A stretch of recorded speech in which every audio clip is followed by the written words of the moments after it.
I I'm not enjoying Uranus and Gemini. I'm not. Why? That mixed with the Saturn and Neptune and Aries is it's just no. Just Can I have my money back? I want a make refund. it. Yes, I would like a refund on my purchase of 2026. That's funny. Okay. So, all right. Well, that's your personal whatever's going on. Okay, and that's interesting. So last month we had, obviously, like you just said, Uranus went into Gemini, and then we also had what other big things happened last month that are carrying over to this month? So we just had the Sun Uranus conjunction like a week ago, and then we were still kind of in the Mars Pluto square. Mars entered Taurus, and so it's square to Pluto and Aquarius.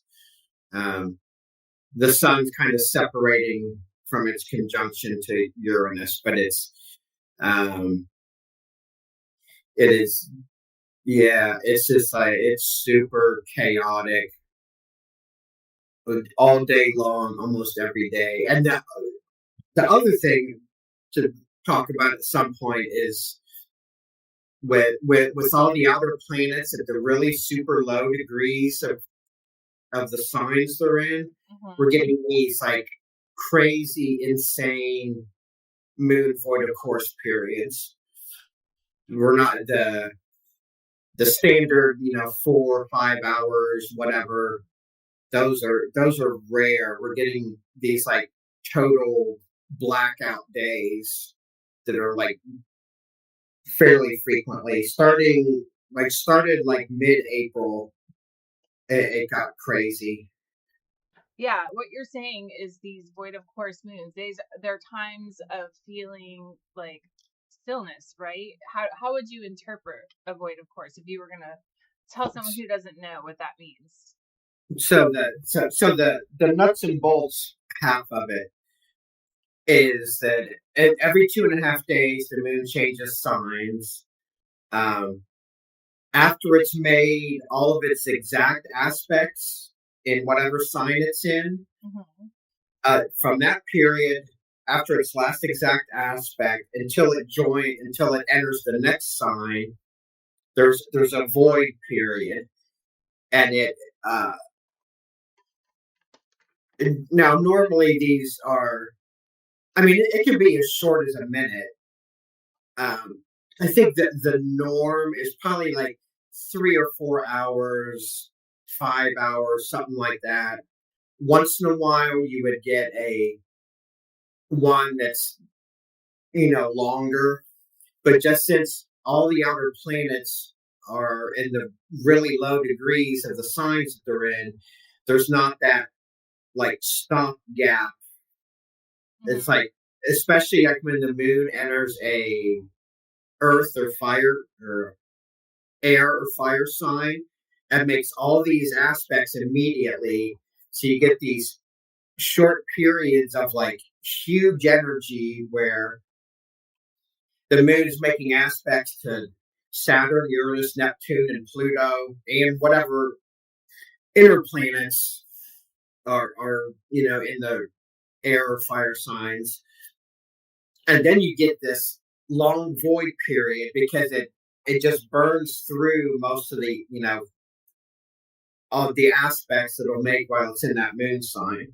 So when you have these moon void periods, it's normally low energy because there's no emotion behind anything. There's no intent.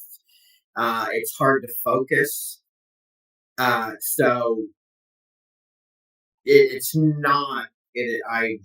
I promise you, it is not good to do anything of like major importance during a moon void of course. Just because there's nothing. Here's my stupid analogy of. Do you ever like someone says they sent you an email and you read the email and you know that you read the email but you can't remember anything that was in it even if you read it 2 minutes ago? That's my moon void of course analogy there. It's like you go through the motions, but there's no, you don't emotionally hook onto anything. It just kind of, it's, and I I guarantee you that things don't work. You can plan dates and schedules and whatever, make lists of lists.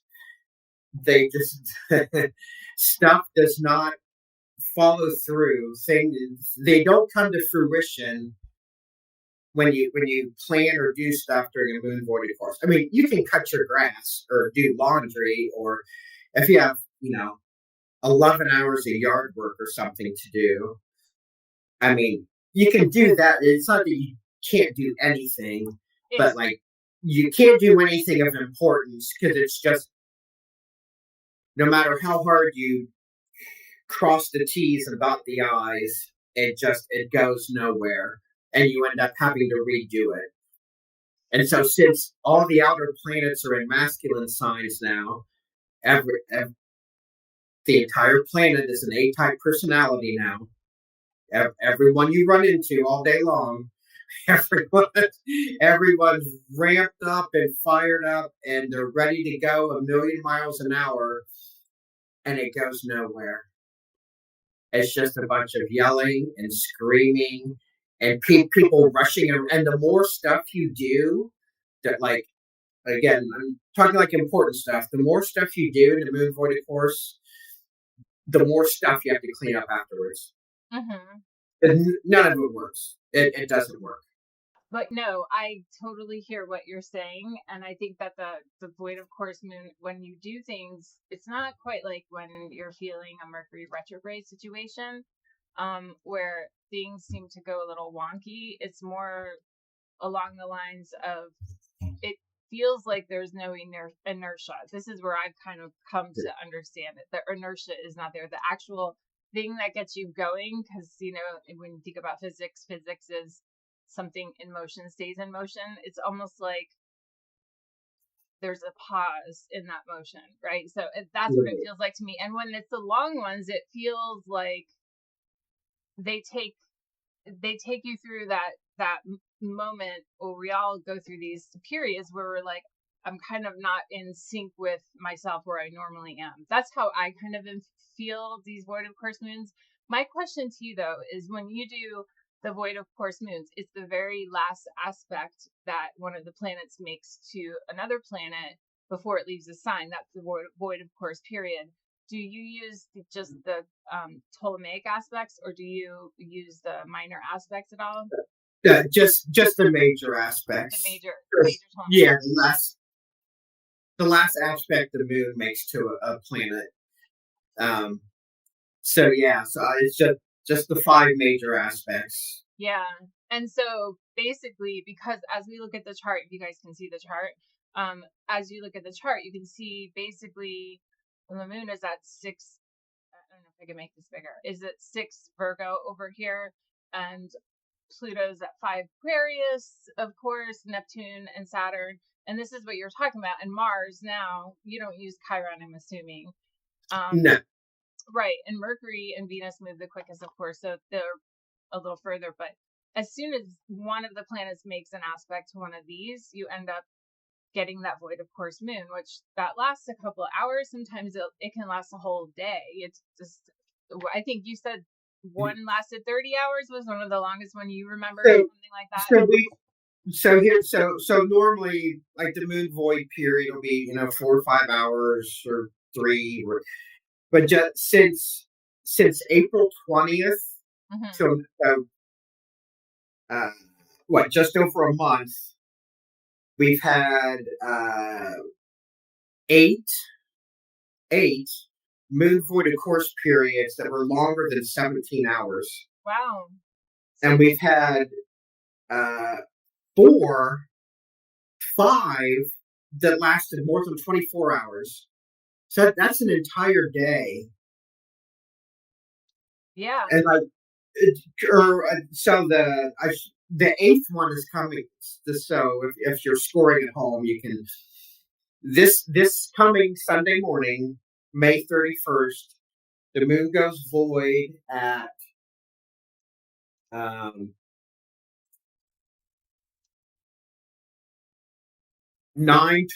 in the morning, and it's going to be void until 9:19 p.m. on the Monday. So that's two entire Entire days. days of your waking hours, pretty much. So I mean that's Sunday morning until Monday night. The moon's void for 36 hours. That's and it's normally you would have one that's like 12 or 14 hours, maybe once a month or once every other month or something. But it's going to be 8 of these in like a 6-week period. Yeah. And it's a lot. What do you know the other dates or no? Yeah. So May 21st through the 22nd, we had a 30-hour moon void of course. May 17th through the 18th, we had a 30-hour moon void of course. May 7th and 8th, we had a 17-hour. May 4th through May 5th, we had 22 hours.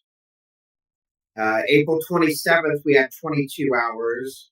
April 24th, we had 27 hours. That's more. There's only 24 hours in a day.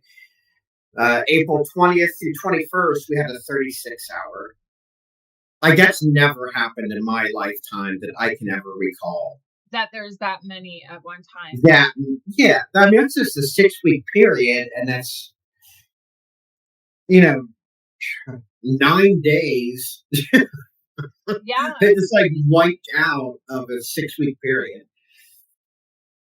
That's insane. And I was just thinking last week, there were days that were really like I was doing great and I was in flow with everything. And then there was like the next day I was like, what the heck is wrong with me? I should have looked at the void of course moons. I actually thought about that because there is a distinct feeling when you pay attention to them that, you can tell almost that, something is not, I said to myself, oh, Mercury's in retrograde. And I kind of joked to myself about that, but I'm like, no, it's not, because I know it's not. But clearly something is going on. So maybe it was the void of course. I'll have to look back on, what days those were. But I'm very curious to see, what days was I really in flow, because they were so contrasting that one day was like, the flow was just like, you're doing everything's working right.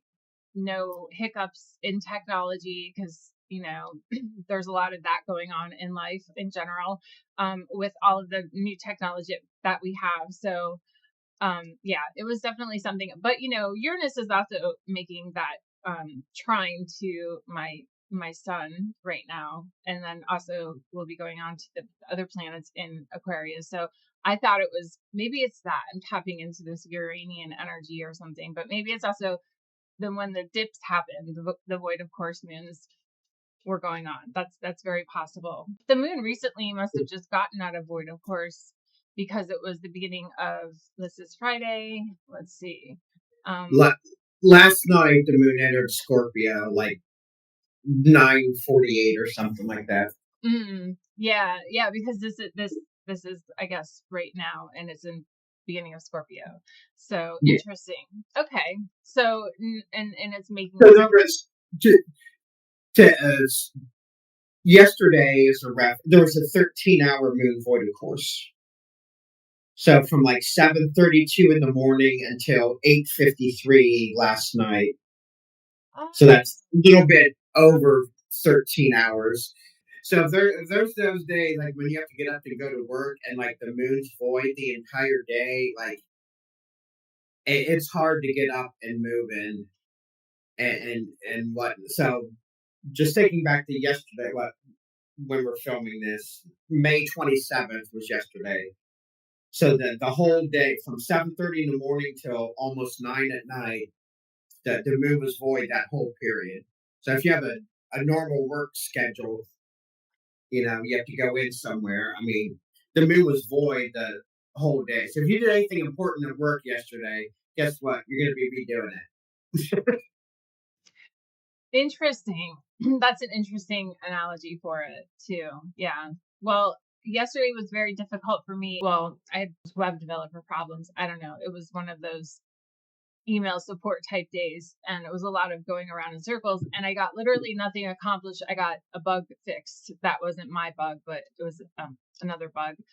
And then in the evening it got resolved. But I was then like, oh, I should do something. But I said, no, go to sleep, because tomorrow will be ruined. But yeah, I know. But all day I was kind of like dealing with fixing problems. So I don't know if that's a void of course moon thing or something else. But tell me, before we jump into June, what thing in May, what big transit in May happened that could be leading us into June?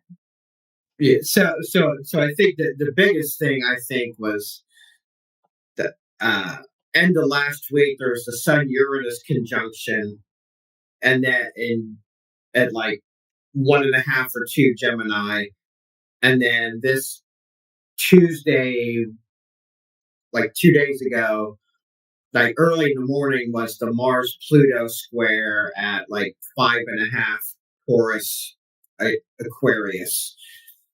So I think those two things in close uh, combination like that did a number on a lot of people. That's just too much, and we're gonna have these Sun Uranus conjunctions in Gemini for the next like 8 years. So this was the first one, but each year it'll be a few degrees further along in Gemini when they happen. But it is definitely the trickster energy. I know. My Venus is in 5.5 degrees Aquarius, right? I don't know if you remember that or not, but I've been beat. I'm not sure. I've been beat up by Pluto a lot with my early Aquarius sun, and now Venus, and then Mars. Oh, and Pluto had to come along, and so did Mars. Just, hey, what's going on? Right, right. It wasn't bad enough that Uranus was on my ascendant for like forever. Now I have to get beat up by Pluto. But I mean, whatever. It is what it is. That just goes to show you, when you look at your own personal chart, when we talk about the planets at what degree they are, if you look at your own personal chart. So for me, my Venus is at 5 degrees of, I almost said Pluto, 5 degrees of Aquarius. And that is right where Pluto is right now, 5 degrees of Aquarius, right over here. I think you can see my little cursor. And that's the thing, when aspects will hit a certain planet in your chart, this creates a circuit of energy that makes you feel, whatever's going on in your life amplified with the energy of the planets. I don't think that astrology, and this is a philosophical question for you, Mark, but I don't think astrology dictates what happens to you. I think it provides energetic pathways for you to go through, if that makes sense. And you have the opportunity, depending on what's going on in your own life. How does that work? You know what I mean? Do you agree with that? Yeah. Yeah. I mean, that's kind of how, I don't know. I've been thinking about this a lot lately for some reason. That's kind of how I got into astrology, because I was amongst the crazy ramblings in my head. I was like, how did I get into this?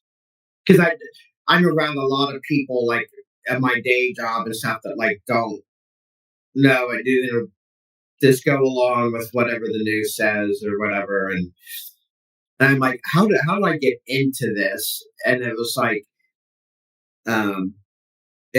astrology explains all the things that seem to not make sense or seem to not have the 3D world doesn't have an explanation for. And that's how I gravitated towards this. Was this just seemed to explain all the stuff that nothing else explains.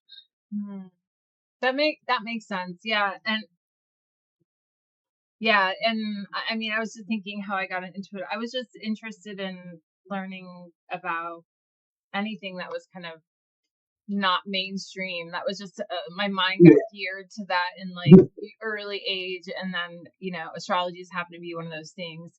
but I didn't really deep dive into astrology till like just because I was busy in my very young years, raising kids, and then into the early 2000s, and that was when I met you. We were doing blog talk. We were, Yeah.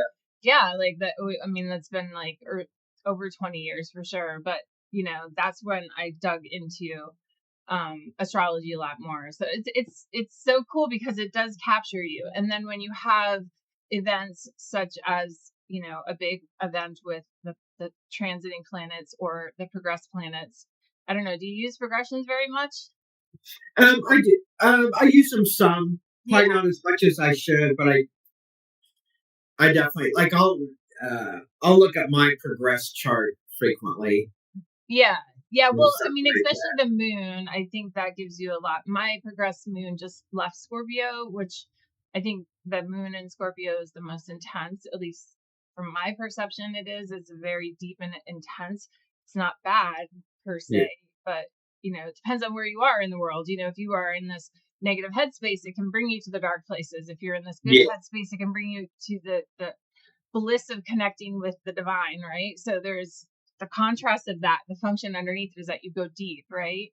And so my progressed moon, and for 2.5 years, the moon stays in a sign in the progressed chart. And for those 2.5 years, you go through those vibes, if you will, of that sign emotionally. And leaving Scorpio into Sagittarius, like it's so interesting because I looked back on my when this happened to me the first time, and that was a period of freedom when I started like exploring the world around me more than I ever had, because prior to that I was busy, and then I ended up like with the progress Scorpio moon, I was kind of thinking about things in a more internal way, and then kind of people came into my life and I just blossomed, if you will, from that. I don't know if you've noticed the progressed moon specifically like that, but when you look at the progressed moon and how it's relating to you, I think it's really telling. So it's very interesting to me. Yeah. Yeah. That's good. Another thought on that is that it's not just what happens to you. It's when it happens to you. Right. So if you have whatever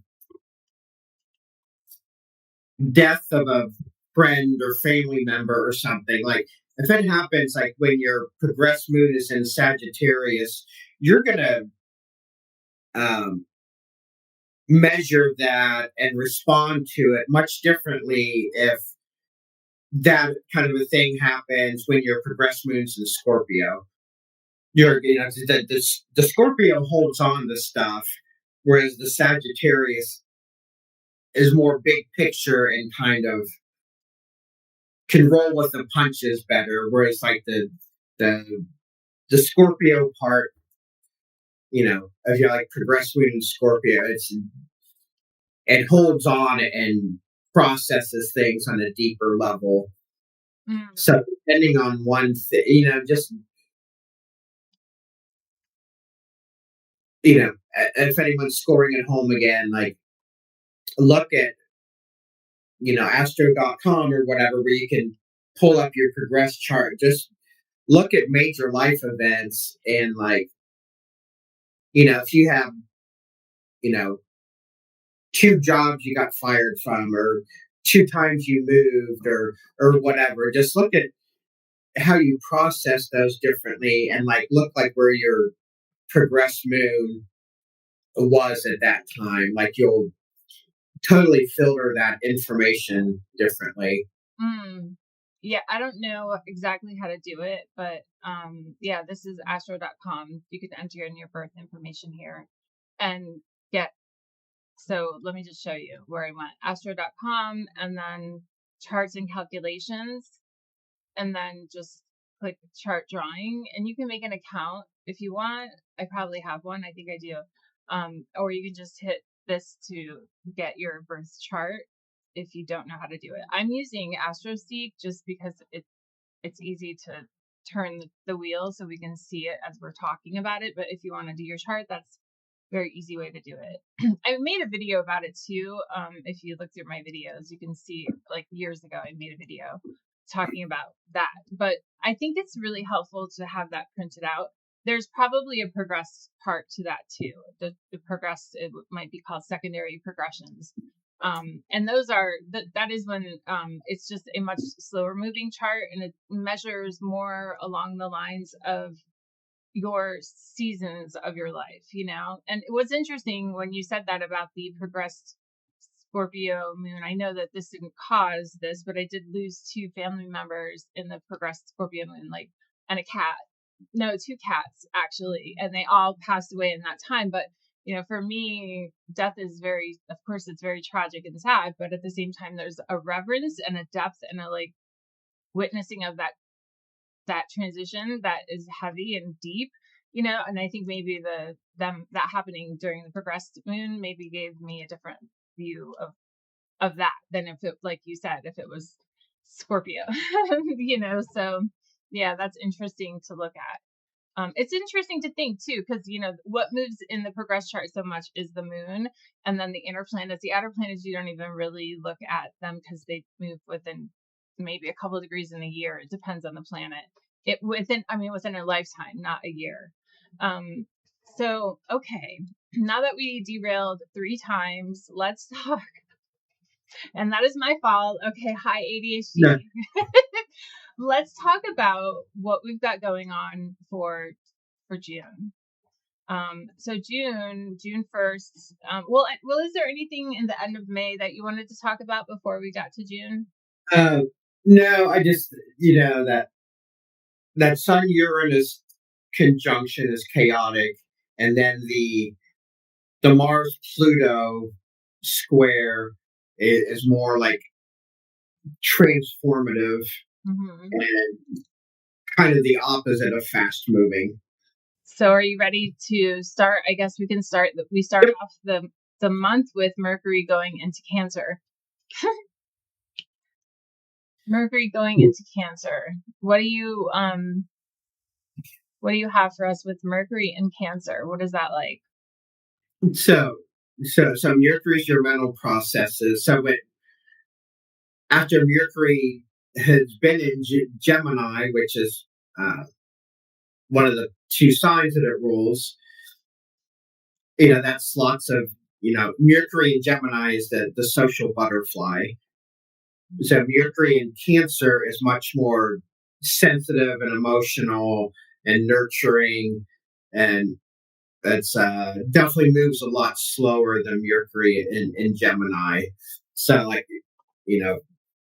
I'd relate Mercury in Cancer to being sentimental and home life, things like that, nurturing things, and things in your home environment, as opposed to the Mercury in Gemini likes to explore tons of different things a short period. So that's hopefully this will calm down. It's not going to. Hopefully this will calm down some of the Aries and Uranus energy a little bit. But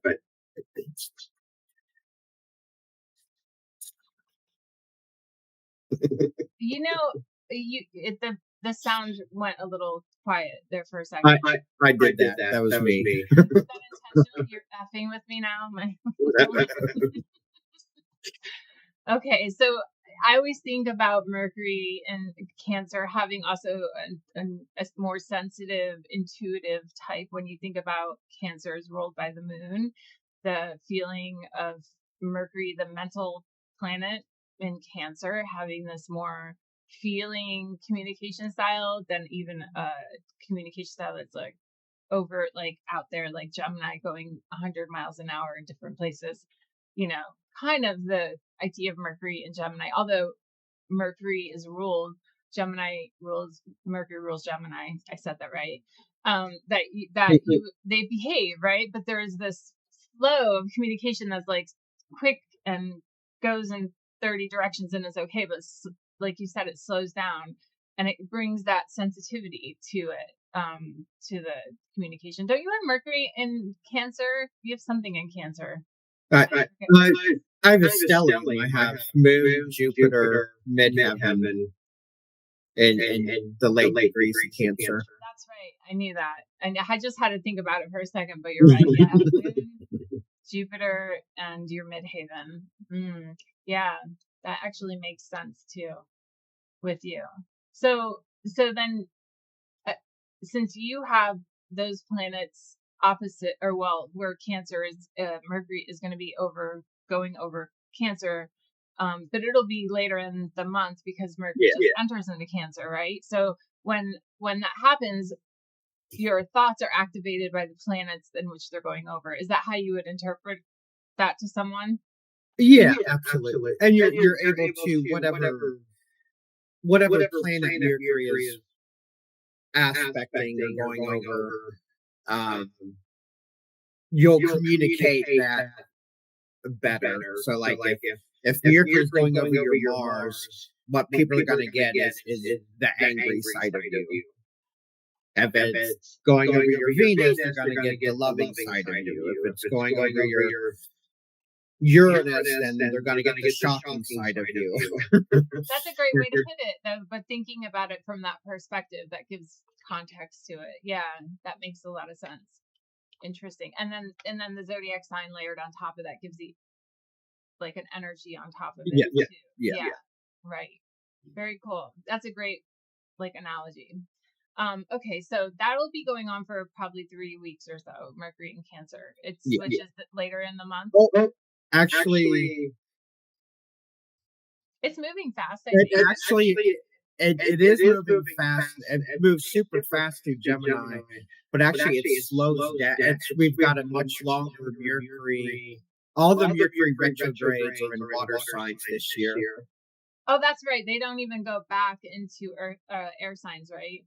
Yeah. Water the whole time. So it gets to the towards the end of the month, right? And when Mercury is closest to the sun, by the way, I don't know if you probably know this, Mark, but in case anybody else doesn't, that means it's a halfway point of the Mercury retrograde cycle. And it's when it's conjunct the sun, that means it's the halfway point of the when it's not retrograde, but when it's opposite, that is the halfway point of the retrograde cycle. So when it goes around when it's in that spot by the sun, it's moving at its fastest rate, and then it slows down to go retrograde. And just obviously that's just from our perspective out, looking out into the skies. So not literally breaking and going backwards. That would be strange and might throw the whole universe off if it did that. Okay. So how would we notice at this point? Potentially, it might really actually be what's going on, and this is the problem. We just haven't figured it out yet. That's funny.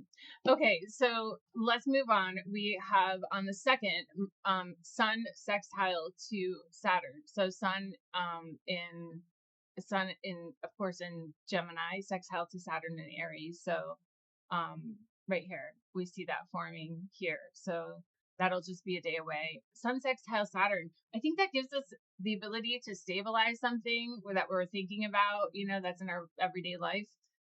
Obviously, if you have planets 12 degrees of Aries or Gemini, that'll be affecting you more, or 12 degrees around the zodiac, because then it'll be making different aspects. But that will be something, and there's much deeper than that too, but that will be something for you to lean into. I feel like that gives you stable ability to move things forward, but can also make you feel like you're not, and you're trying and you're getting stuck. It's like either or. What do you think about that? Yeah. So,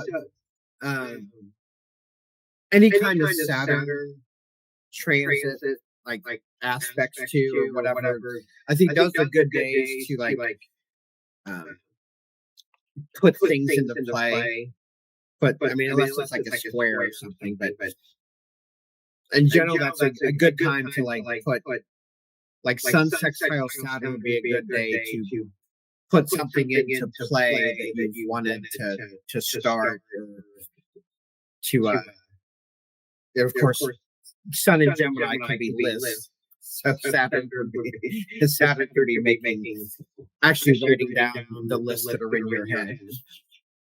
But Take but action on them. Saturn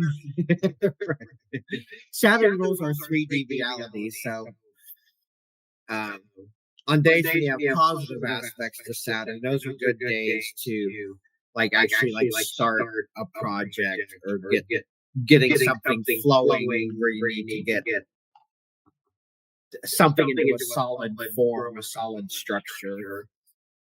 I think are good. Is anything solid anymore? I'm feeling like nothing's solid anymore. Not for long. I'm just saying. For long. Uh-oh, you have a bad echo going on, Christina said. You know what? I can put my headphones on. Thank you, Christina. I'll put my headphones on. Maybe that'll work. Thank you for telling us, because echoes are not good. Oh, she's saying I have a bad echo. Yeah, but it could be coming through my speaker. Is it better, I hope, now? Because you're coming through my ears, not my speakers. Well, she can let us know in the chat. Yeah. Yeah. Usually that's how it is. If it's an echo, it's because it's coming through my speakers. But anyway, she can let us know. Yeah. So back to Saturn and the sun. I mean, let's pick on it a little bit more, because I think Saturn and the sun. Oh, good. She says it's good. Awesome. Okay. So yeah, that doesn't last very long, because the sun, of course, moves about a degree a day. So that would just be like a day or so long aspect going on. But then on the 3rd, Mercury comes to squaring Neptune. So Mercury, it's a square, right? Mercury in Cancer, of course, over here. Let me skip a day ahead. And then Neptune over here. This is not the exact timing of it, but this does happen on the 3rd of June. This can give us, well, you start with this one. You're the Neptunian person. Yeah. So,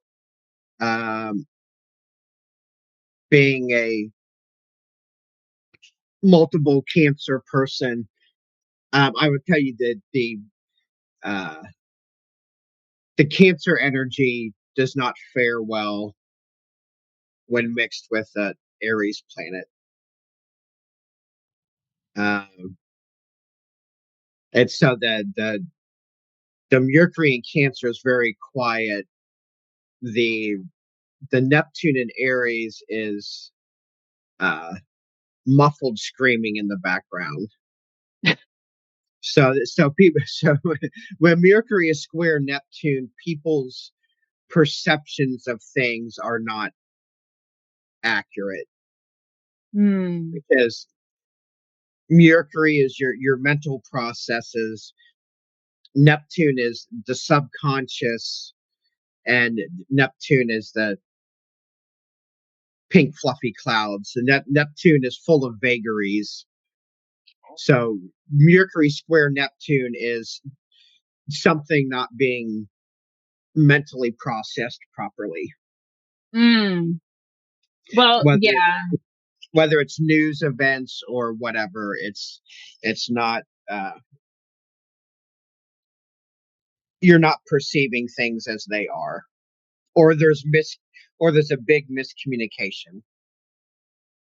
Yeah, that makes sense. I think it's like mixed signals can happen, right? In the mind, mixed signals, either felt or communicated, can happen. Yeah, because it's like you said pink fluffy clouds. That was our term we coined for Neptune in Pisces. But I think in Aries, it's like they're on fire. Yeah. So Mercury and Neptune don't trust each other. Is it just because the Aries and the Cancer part, or do you think it's just in general? Where? Oh, in general. Because Mercury, being the ruler of Gemini and Virgo, very fast, very quick moving, very analytical.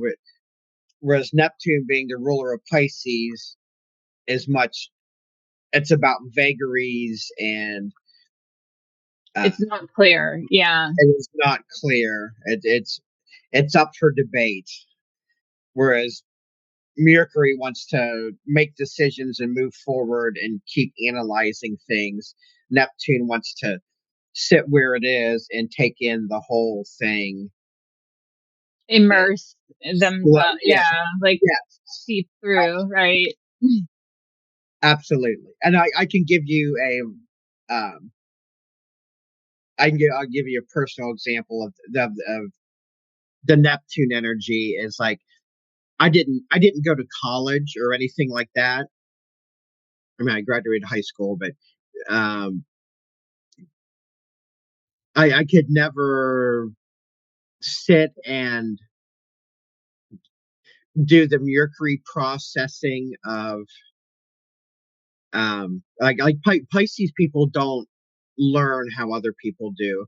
Like if you have heavy Neptune placements or your sun sign Pisces or something, um, you you become something for a while until you totally understand it up and down. Like the going to class 5 days a week for 4 or 6 or 8 years. That just like the thought of that just like bored the hell out of me. Like when I when I find something that I'm into, like I'm I'm 100% in on it. I just Mm. totally immerse myself in and whatever it is and learn it upside and down, in and out, over and back. The idea of the starting and stopping of Mercury doesn't jive well with and it works in the opposite direction too. The Mercury wants, just give me the quick details and then let me move on to the next thing. And Neptune is like, no, I want to understand this from A to Z and how it works. So that's kind of the lack of trust between Mercury and Neptune. So when you have those in a difficult aspect, then that's where you kind of get that them not perceiving, because Mercury's wanting to go too fast and Neptune's wanting to go too slow. There's not there's not the common ground there really to. Yeah, and Mercury prefers, I mean, maybe not, it's not always the clearest, but it prefers clarity, I think, more than Neptune is more like Oh, lives in the fogs or the depth of the water and absolutely, absolutely. yeah, Neptunian thing. Yeah. I mean, I was also thinking maybe your depth too could be that the Mars, you have Mars in Scorpio, right? Yep, Yeah. So yep, maybe that's also part of it too. Because Scorpio has that too. That's the water energy, right? The water energy of going deeper instead of up here, like the air was more like cerebral.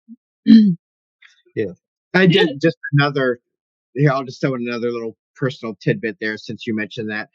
So I have Mars in Scorpio, and it's exactly quincunx to my Saturn in Aries. So I am traditionally a poor starter.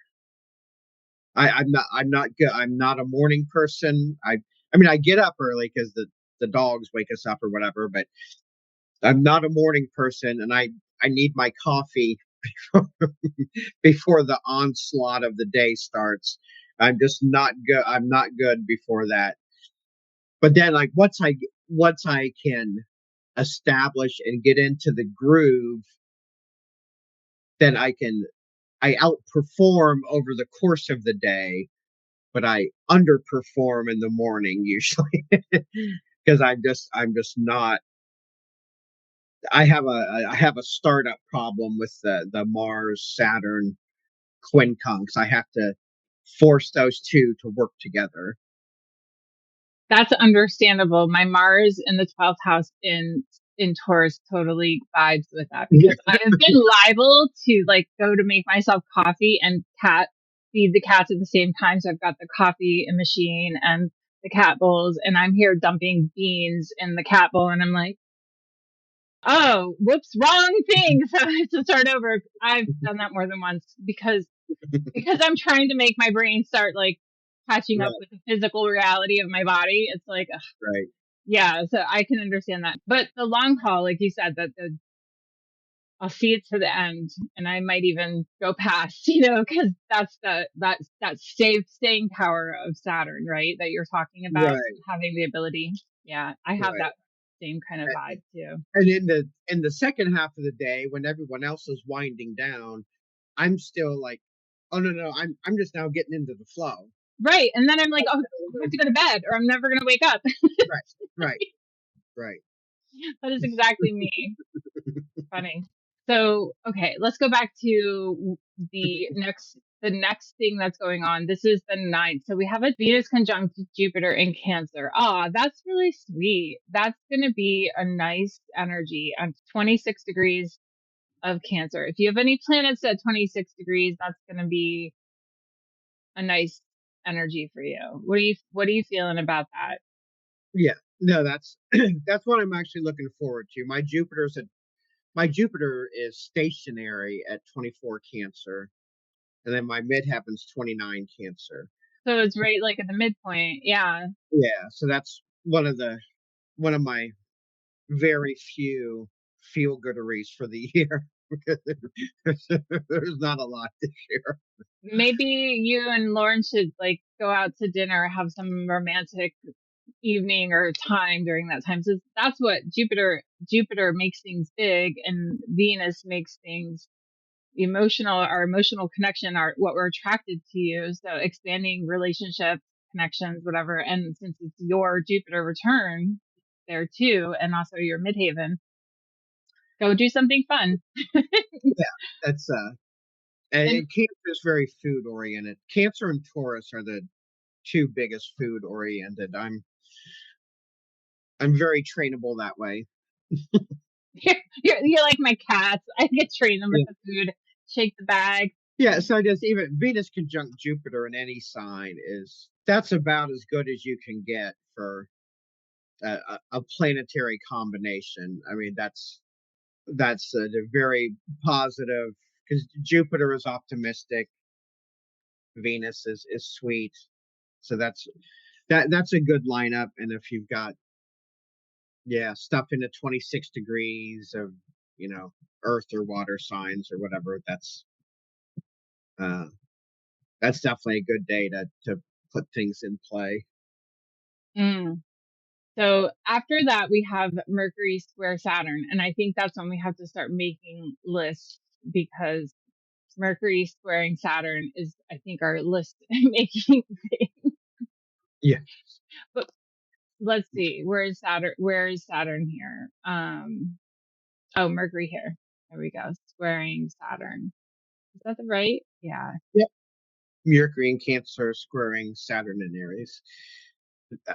So I'll tell you, I'm pretty sure I know how that one's going to go. Mercury wants to move fast and breeze through stuff. Saturn is going to whatever your plans are for that day. Uh, you can rest assured that a force bigger than you is probably going to change those plans. Hmm. So when I see that, when I see Mercury square Saturn, I'm like, um, you know, take care of the bare minimum things that you need to do, because you're probably going to get something else thrown onto your plate that you weren't expecting.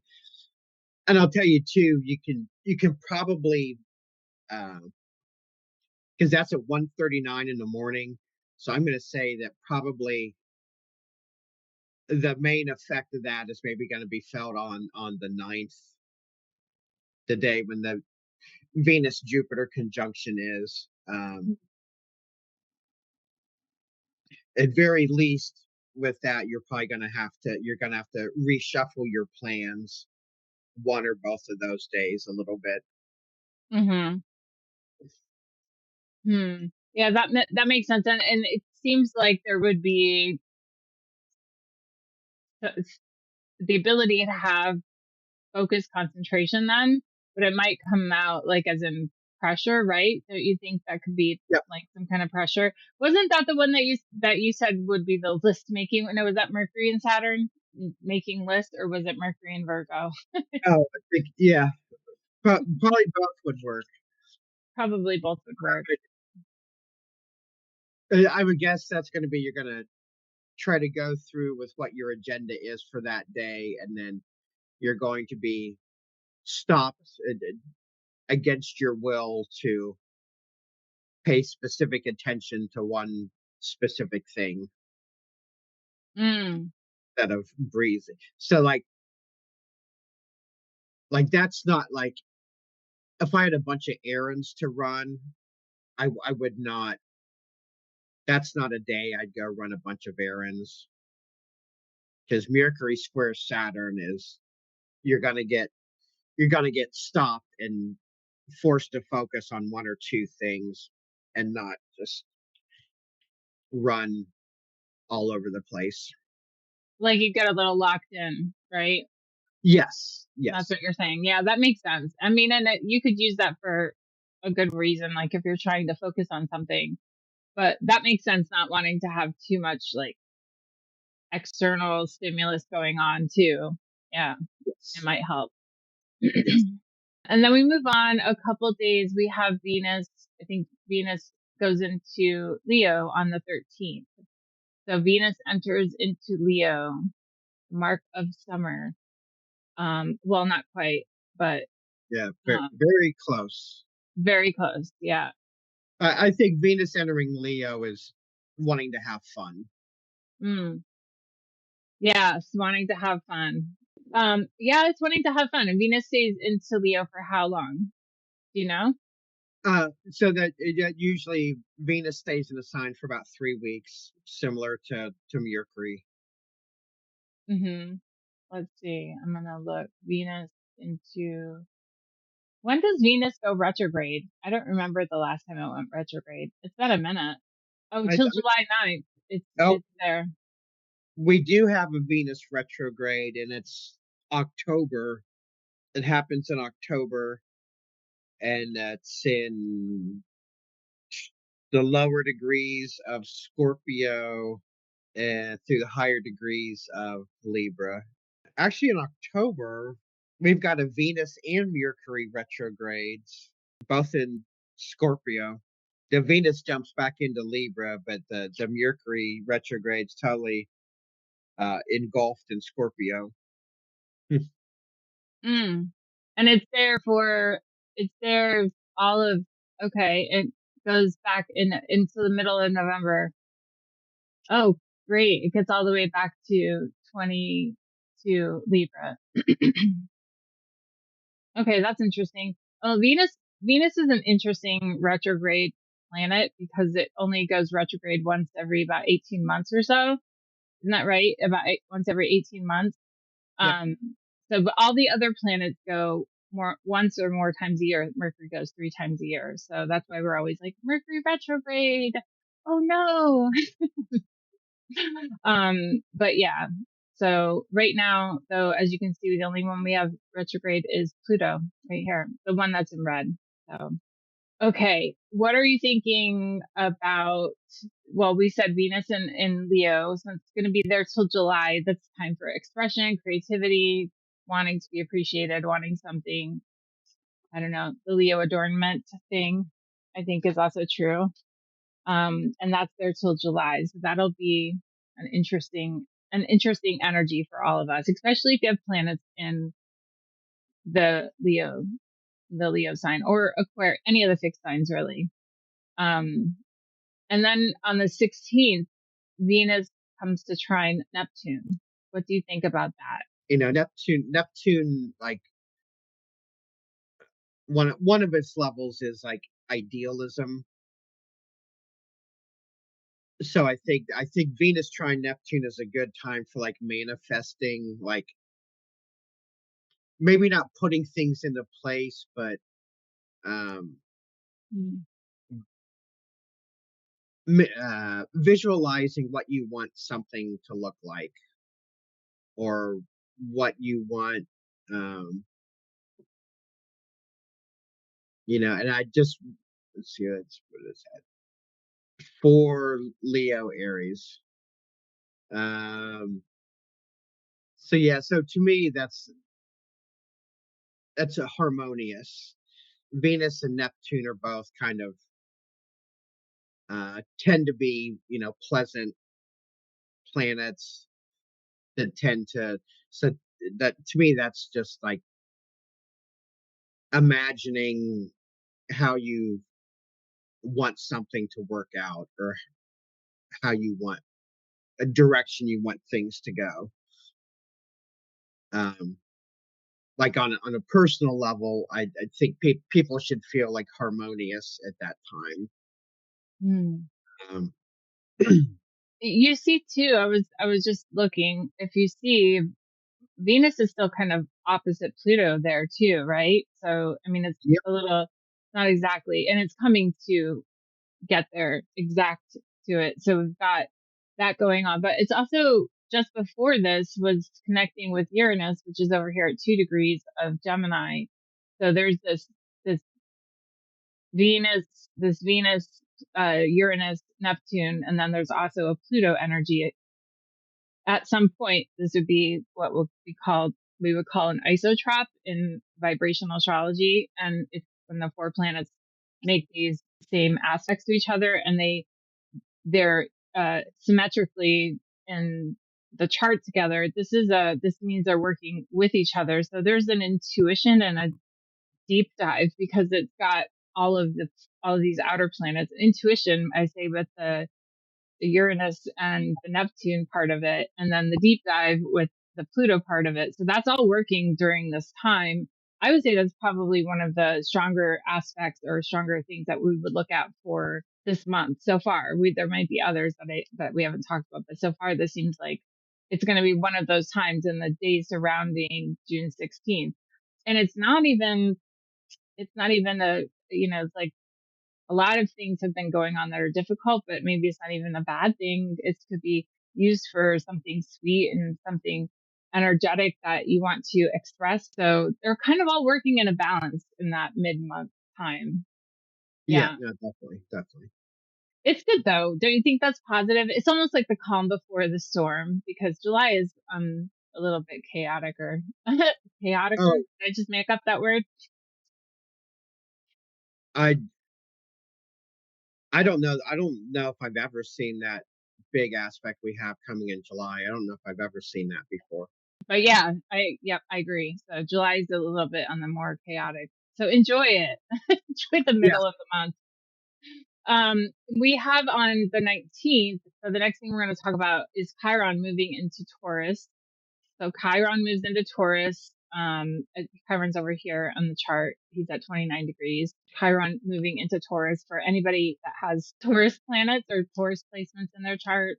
What do you think about Chiron and Taurus? Do you know how long it stays? I can tell you in a second. Um, Into Taurus. so I know it retrogrades back next year. It retrogrades back into Aries. Okay. Yeah, like the middle of next year, Chiron is back in Aries still. So it's like a year, next May or late April of next year is when Chiron goes into Taurus for good, for its stay there. We got this is the initial entrance of Chiron into Taurus, but it's going to retrograde back into Aries.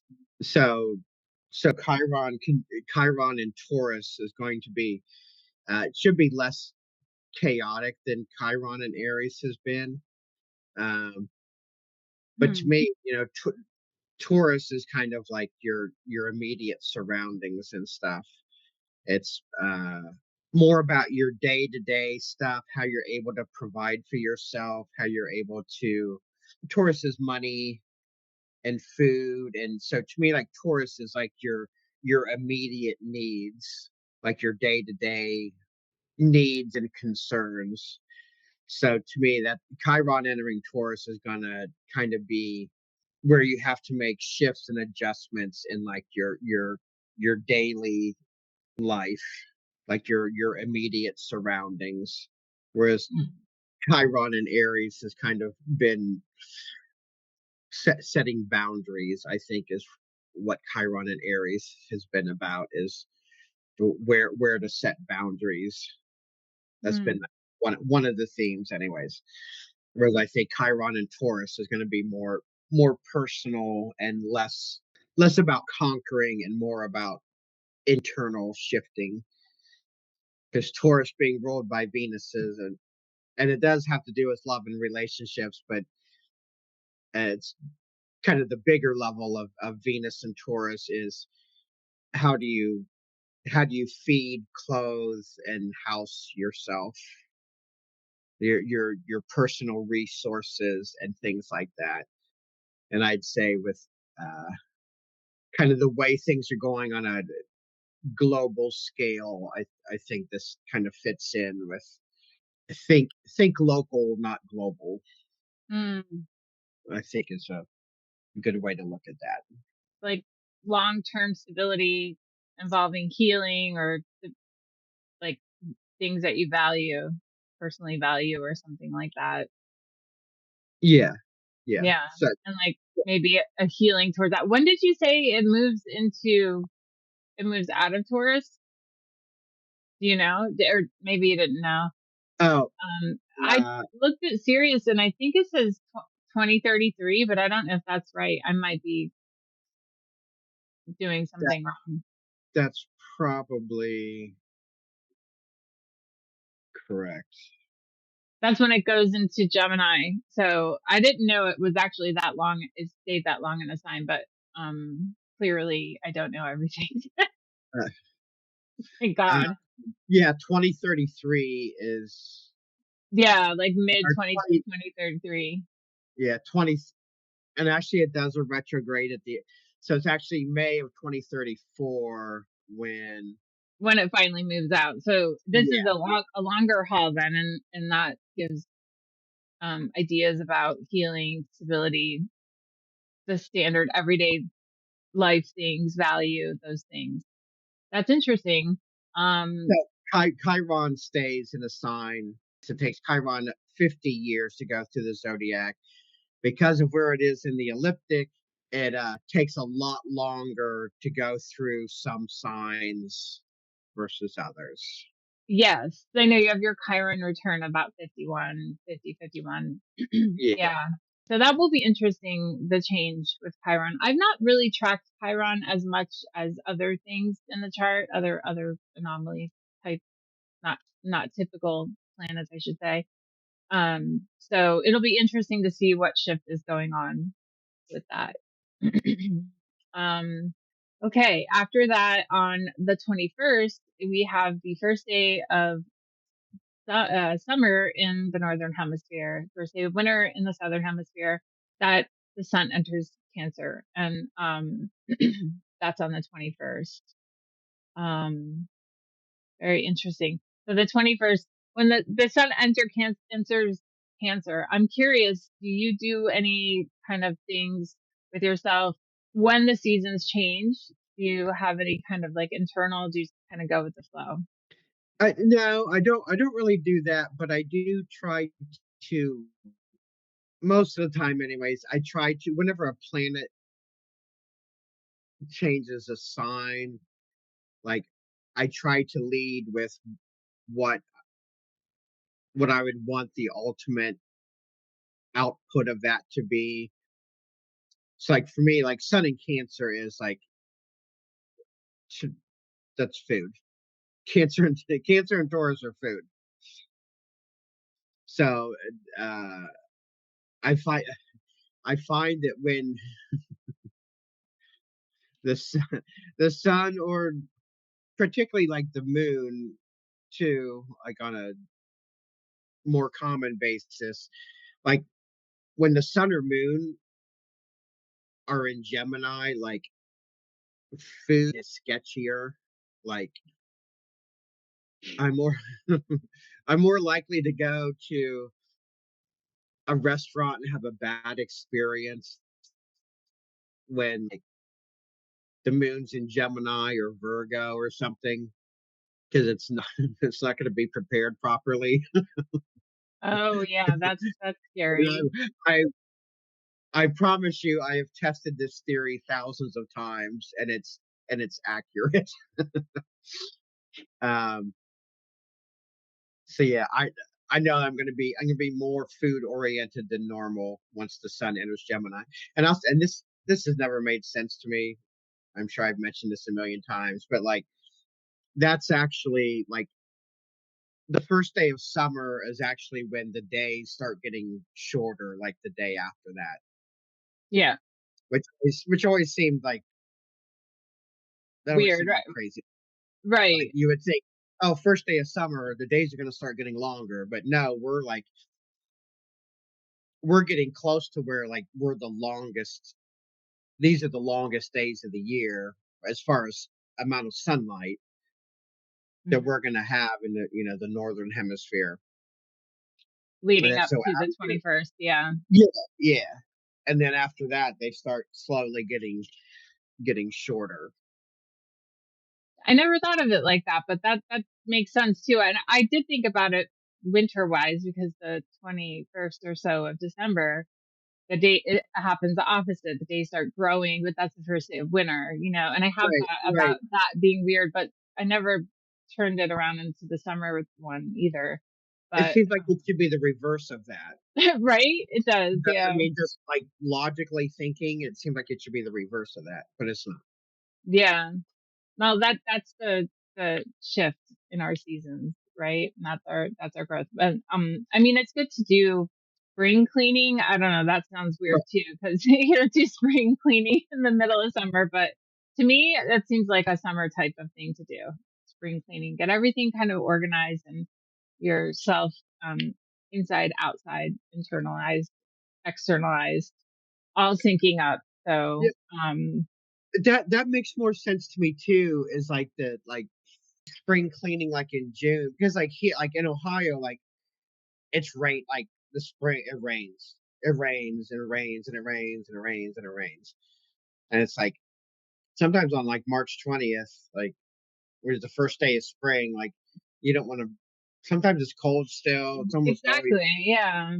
like It's that's still not and plus when you think about it, the sun is shifting into Cancer, and when on a metaphor type of sense or archetypal sense, the Cancer energy being the crab, it's got its home on its back, so it makes sense to like kind of take care of the right, home internally, externally, during that right, time. So that's where I always go with it because and that's the whole month of that, and with the sun and Cancer, but um there's that chance to make things look nice and in sync.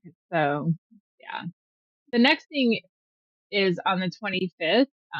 That is Venus trining Saturn. So, Venus trining Saturn. Let's move to the 25th. What do you feel about Venus trining Saturn?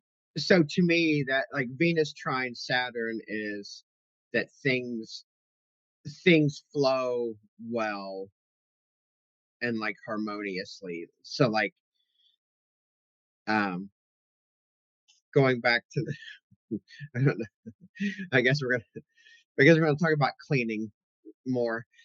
So like to me, like Venus trine Saturn, that's a good time to like um organize your possessions or like, you know, clean things up that have like because like Saturn is very traditional too. So like that can be a good organizing your cicada collection or whatever it is.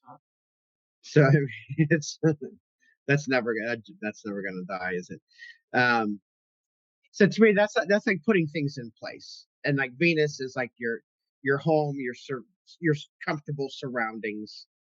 So Venus trying set, and that could be even just like you know moving stuff around, That makes resorting sense. Yeah. resorting rooms in your house so that you have more functional living space.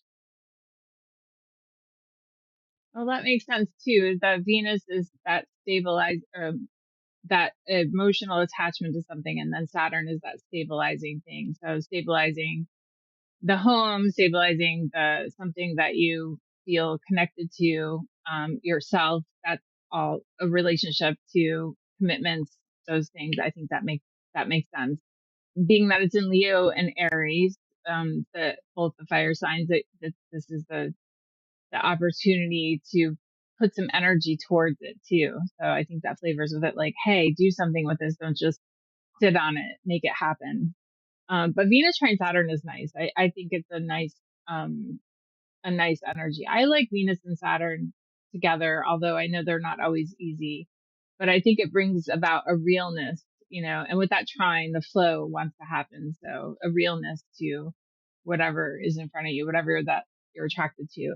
It can be hard. And I think this is why it gets a bad rep. That it's like if a relationship happens, you're in a relationship, for instance. I actually recently saw this with a client. There was a relationship that my client was in, and my client had Saturn return, and then Venus conjuncted it, and that happened a couple months ago, and they broke up. And then it was just like, a lot, and I could see that. I didn't foretell that, but the conversation with my client came afterwards, and then looking at the chart, it was like the date that they broke up was actually the date that was exact. It was Venus and Saturn conjunction on the Saturn return of my client. And I was like, oh, that's interesting, because that's what happens. If it was like a relationship that was to continue on, it would have stayed, it would have deepened, it would have, as Santino Mancuso, my teacher, always put it, Saturn lasts past death. And I don't mean that in a morbid way, but it's the idea of it actually digging its heels in. So the commitment would have deepened then for my my client in that situation. Or there could have been a breakup. There could have been, it's not going to last, so it's time to let go. And that's hard. And that's why I think Saturn Venus gets a bad rep, but at the same time, it brings something to the surface, which makes it real, right? So, if you'd rather have real, then that's the goodness about Saturn. Right. Have I sold Saturn enough to you or not? I feel like, Saturn, trying to sell you a product here. Saturn shows you the limitations of whatever you're doing. Yeah. Yeah. That's it. Exactly.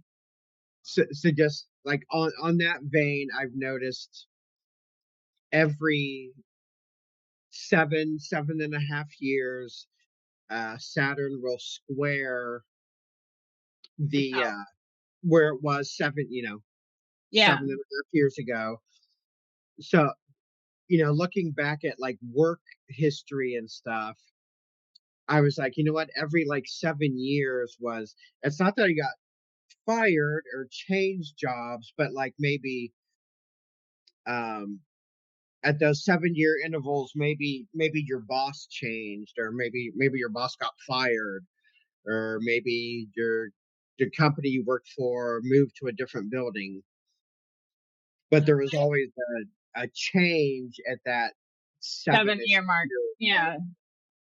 I noticed that in when I was in my earlier years of life, and before I bought my house, and I've been here for 15 years, just over 15 years now. But I even noticed it with this house. It wasn't like I was going to move, but it was like time to move in those 7-8 year mark of houses, because I haven't moved in to a lot of places, but I would stay, and then to be like, okay, here's the shift. Even the last home that I had rented before I buying the house that I have now was like right there, 7.5, 8 years, and I was ready to go. And I'm like, that's just odd, but it is true. It's that they even have like that. What do they call it? The 7-year itch when you're in a relationship, and to kind of get that, like, do I want to stay or go kind of thing. That is part of it too. I've always thought of that's really what it's talking about. The idea of, is it going to be your limitation, or is it going to be your growth part too? Yeah. Right. And two, Saturn doesn't have to signal the end of something. It just needs to A shift. Yeah. you just need to tighten up whatever screws are loose. Right. Like There's- I stopped moving, right, in those 7 or 8 years, and I'm still in my house. And now I just went through the Saturn opposition of my house, right? That's 14, 15 Yep. years.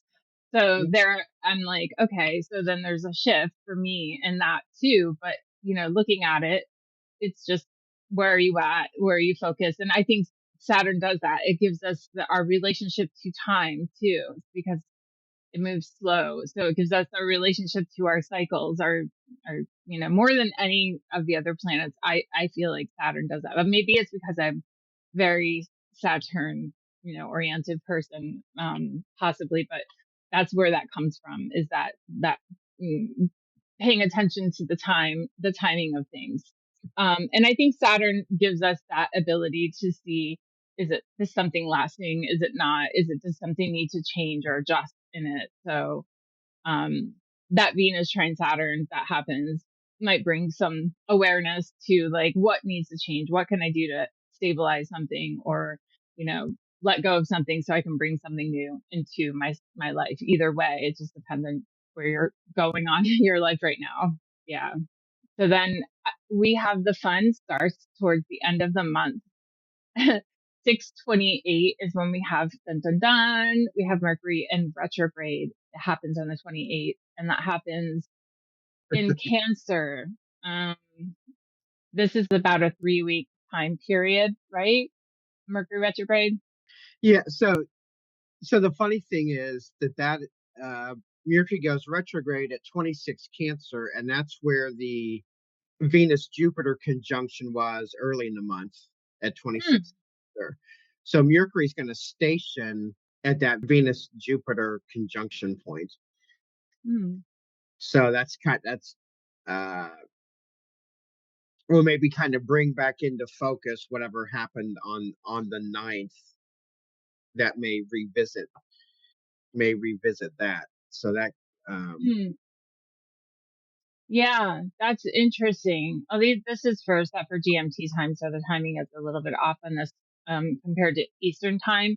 But yeah, right around that time, that's an interesting thought, because those conjunctions, when they happen, they mark opportunities mm, for echoes of something when another planet hits it, right? That's what you're kind of yeah. getting at there.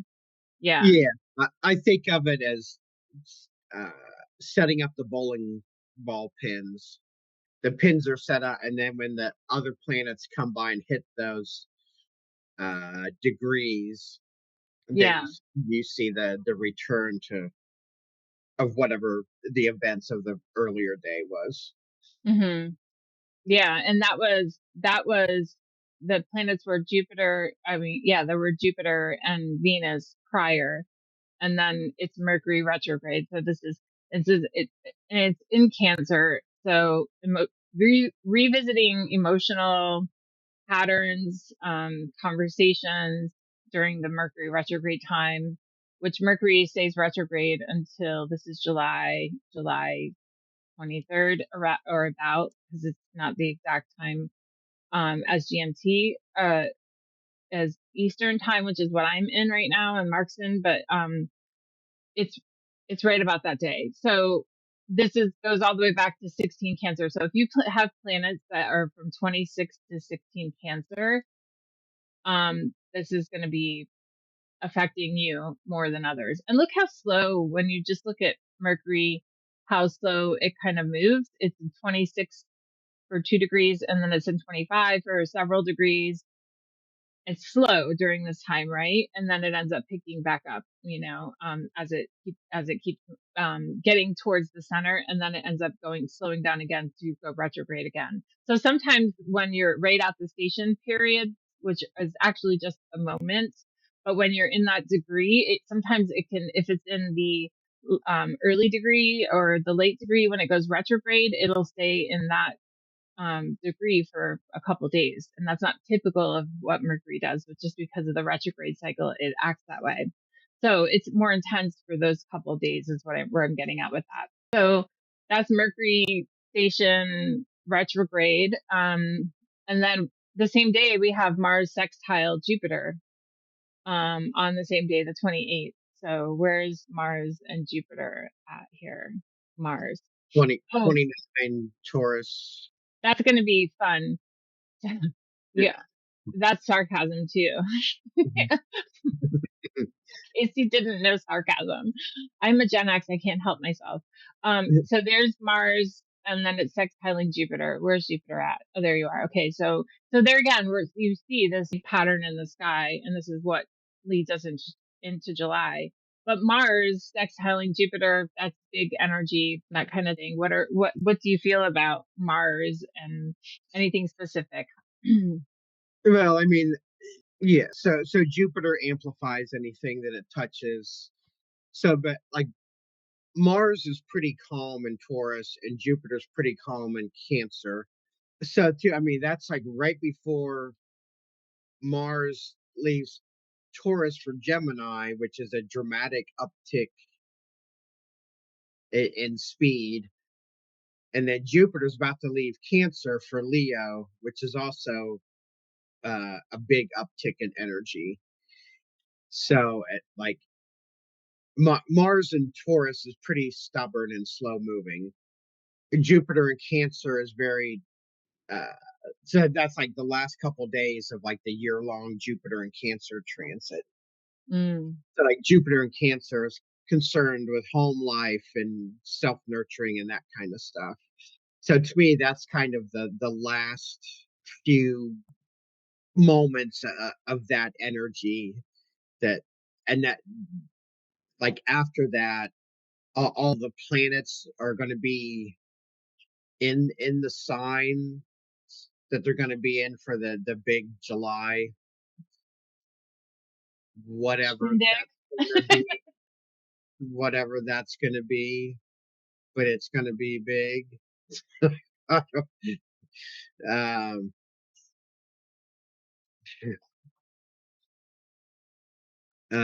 yeah, and two, the Mars enters Gemini that same day. There's like a few hours later. Mars leaves Taurus and enters Gemini, and so then we're on the one of the pieces of the big July thing is there's a Mars Uranus conjunction in Gemini. Mm-hmm. That's those are two legs of the many-legged beast. Um, I the last time Mars and Uranus were conjunct. Wasn't that when Trump was shot in the ear? oh, I think it was. Because I remember. Let me look at that because I think it was because I remember saying to a friend of mine like, "Oh," and he was like not into astrology, and then that weekend happened. I was like, "Just be careful because it's like a little can be accident prone, whatever." And I was just being kind, and then it was like he called me. He's like, how did you know that? Like, are you a witch?" And I'm like, yes and no. It's astrology. It's funny though. But yeah, that I think that was July of 2026. No, that's the one that's coming up. should have been. July 15th, 2024. Yeah, that Yeah, was it. Um and that was right where Algol is at, this big star Algol. So, and that I think is on Trump's something. I don't remember what is in his chart, but it's one of those things. So the accidents can happen with that Mars and Uranus conjunction. Not always. I'm not saying that I'm predicting that. Like I said, I think it's just the possibility of things getting inflamed is good there. And then not thinking clearly. But before that actually happens, there's a couple things. You've got Mercury going backwards, right? You've got Mercury in retrograde. You also have the full moon that happens, the full moon in Cancer Capricorn. That's on the 29th. So moon here it's a little few hours after this, but it's the full moon also. And that's not necessarily exactly related, but it is also aspecting the Neptune over here. It's making this T square with Neptune. So there is a bit of, mental fog going on with the full moon. So that's a lot that can be a tension, I think, between the two, the inner body and the outer body, if you will. And that's all happening right around the 29th. So right when Mercury is retrograde. So this is a whole bunch of things leading up to the early July stuff. What do you think about this full moon? I think that the Capricorn Cancer full moon, I think, is usually one of the bigger ones. I mean, the balance between Capricorn and Cancer is always like work life versus home life. Mm, yeah. Public standing versus your, private emotional well-being. Mm-hmm. So that's usually the balance there between with the Capricorn Cancer full moon, and same thing with the reverse too, when Mm-hmm. it's Sun in Capricorn, Moon in Cancer in the winter. Mm-hmm. So it's kind of like you have to put boundaries on things so that one doesn't try to crash the other, to where you have the proper balance between your work life and your home life. I Mm, think usually how that plays out. mm. Yeah, and that happens at 8 degrees of Capricorn Cancer. So if you have any planets or angles in those degrees, that will be, something that would be likely affecting you even more. I mean, everybody's affected by the full moon, the energy of every Yeah, one of the planets. We're all affected. That's what the forecast we're talking about is about. It's not personal, right? But the idea of balancing what you said, balancing the home, the Cancerian energy, and then the external part. So interesting. And how that happens in the middle of the summer or summertime, and then again in the winter when it's flipped. So it's interesting. It's happening right on the same time when we're having these other really powerful aspects going on. So just to wind up, the last thing that goes on that we're going to talk about in June, also Jupiter goes into the sign of Leo, and that happens on the 30th. So Jupiter will be in the sign of Leo. That'll be the end of Jupiter in Cancer for some time. I think it's about 12 years, right? yep. Yep. So it'll be there. It's into Leo. Leo, that'll be good for Leo. Leo people, don't you think? The energy of Leo, it'll be a time to shine. It's so this is kind of one of those interesting conundrums, is that with the, like, when we get to the July time period, um, Mars and Uranus are going to be sextile to Jupiter. Uh, Saturn and much more closely, Neptune will be trine to Leo, but then Pluto will be opposing Pluto and Aquarius will be opposing Jupiter. So Jupiter's got several helpers, but it's being opposed by Pluto. So Pluto oppositions are not fun, I have found. Um, but also Leo's going to have a lot of helpers with Mars, Uranus, uh, Saturn, and Neptune all making good aspects to Leo. Mm-hmm. So the ego is going to take some dings for sure for the Leo people. So you're going to have to uh, allow yourself to reinvent yourself, because Mm, Neptune is the imagination, the intuition. Saturn is the restructuring. So you're going to have those helping, but like the key for my Leo peeps for this is going to be, uh, don't get too attached to ego driven results, because it's things are probably going to look a lot different than you expect them to look. The easier you flow with those things, the better it's going to be. Now, if you've got, your sun or other things in, like, if you're in the last 2/3 of Leo, then Jupiter moves really fast through Leo. The first part of it, because the retrograde part isn't till like early next year or something. Like Jupiter moves almost all the way through Leo by the end of the year this year.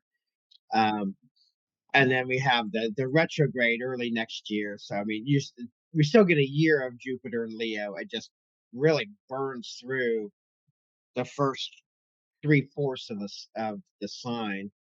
But yeah, if you're late degrees of Leo, you're not going to have that Pluto opposition for a long time. You got several years before Pluto gets close to. For the majority of people, I mean, Jupiter and Leo is going to be, things should feel more fun, more outgoing. And again, with it aspecting all the other outer planets, Saturn, Uranus, Neptune, and Pluto, there's going to be a lot of drama around everything. There's going to be a lot of drama. That's just a Jupiter in Leo thing. Drama. I would say most people should feel more upbeat and more social. Leo's not just ego. Leo is letting your inner spirit be more exuberant and creative. Yeah, I'm with you, Christina. Christina says, haha, and one of us has, oh no, she says, let's just say one has natal Jupiter at 1 degrees Leo. I wonder which one they're talking about. She's talking about. But yeah, she's like, she hates drama. It's understandable. Well, I feel like it's all the feels, right? Especially having planets aspecting the Jupiter, it makes it just bigger than it is. Yeah. Yeah. And Jupiter stays in Leo until, when did you say it goes retrograde back out of Leo? It's like early next year. Is it really early next year? It does that? Let's see. Yeah, it just I mean, Yeah, it goes retrograde the second week of December. I mean, it from it goes back to from 17. from June 30th until, Yeah, I it's mean, July next year is when it goes it moves yeah, permanent. Well, yeah, it moves for good this into time. That will be a whole year of energy for the Leo people. Um, I can't help. I mean, I just want to talk about this a little bit because it's the very beginning of July that this happens. I can't help but keep looking at this Uranus, Neptune, and Pluto thing. But this has been going on since like last summer, I think is when it started. And this was between these three planets and all the retrograde cycles. And now it's like coming to another peak as well. And this is early July that this happens. This is July 1st. But that's going to be really close to when Mars comes along and activates Mars and Uranus are mixed in there now with it. Mm-hmm. So Mars, Uranus, Neptune, and Pluto just multiply, and with Jupiter too. I mean, Jupiter wasn't involved in it last time either. So Mm-hmm. you're adding Mars and Jupiter into the Uranus, Neptune, Pluto mix. You're adding, two of the biggest energy signs into that outer planet mixture. Yeah, this was, I just looked, it was in August or so. It might have been a little bit before August of last year. So I just want to go back and show people what we were looking at. So here it is. This is this the Saturn, Uranus, Pluto, but Saturn moves away and ends up becoming Neptune. It's actually Saturn Neptune, August 3rd, 2025. Yeah, that's it. And that's what's going on again, this whole pattern, but Mars is moving into, activating it. So and Saturn's moving out of it because Saturn's right, Saturn's 13 or 14 or something Aries at that point. Mm-hmm.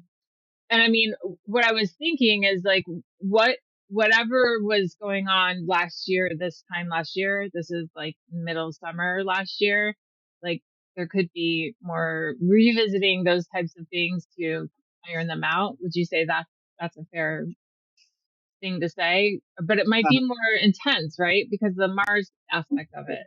Well, and yeah, because Mars and Jupiter are added into the mix. So, yeah, Jupiter too. Yeah. Yeah. So, I mean, Mars, stop. Mars, Jupiter, Uranus, Neptune, Pluto, all in aspect to each other. I mean, that's the second week of December. Jupiter gets up to 27 degrees of Leo.